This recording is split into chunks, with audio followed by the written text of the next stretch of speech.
PPN 12% itu diputuskan melalui undang-undang. Undang-undang itu diusulkan oleh pemerintahan Presiden Jokowi. Pada saat yang sama PDI Perjuangan ada di komisi itu dan komisi itu menunjukkan PDI Perjuangan menjadi ketua panja kalau saya tidak salah. Jadi itu adalah keputusan DPR RI, bukan inisiatif Presiden. Bukan inisiatif dari PDI Perjuangan.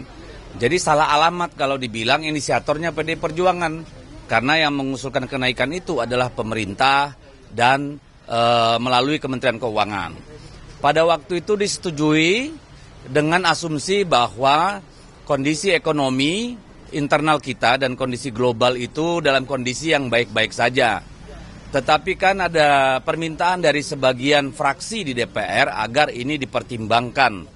Kenapa harus dipertimbangkan? Karena kita melihat kondisi daya beli masyarakat yang sudah terpuruk, kelas menengah kita juga sudah berkurang jauh, angkanya sekitar 9,3 juta kelas menengah itu sudah tergerus. Lalu kita melihat dolar naik gila-gilaan, dan sebagaimana yang disampaikan oleh Jokowi sebelum berakhir masa jabatan, 2025 itu ada ancaman badai PHK. Jadi ini bukan salah pemerintahan Prabowo, tentu saja, ya.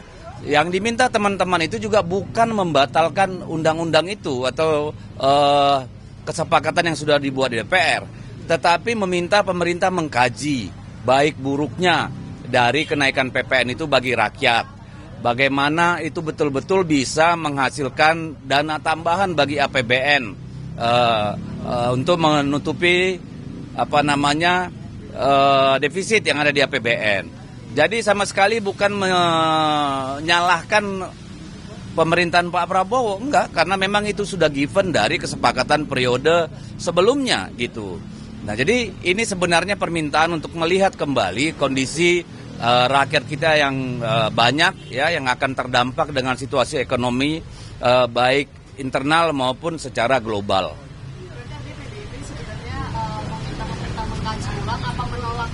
Mengkaji ulang, kita minta mengkaji ulang apakah tahun depan itu sudah pantas kita berlakukan pada saat kondisi ekonomi kita tidak sedang baik-baik saja. Ya, kita minta itu mengkaji karena memang kita berharap pelan-pelan pajak itu menjadi salah sumber paling utama bagi kebutuhan pembiayaan pembangunan, kan seperti itu, ya. Tapi kan kita lihat sendiri kondisi yang ada sekarang. Jadi itu bukan bermaksud menyalahkan Pak Prabowo, tetapi minta supaya dikaji dengan baik, ya. Apakah betul-betul itu menjadi jawaban dan tidak menimbulkan persoalan-persoalan baru.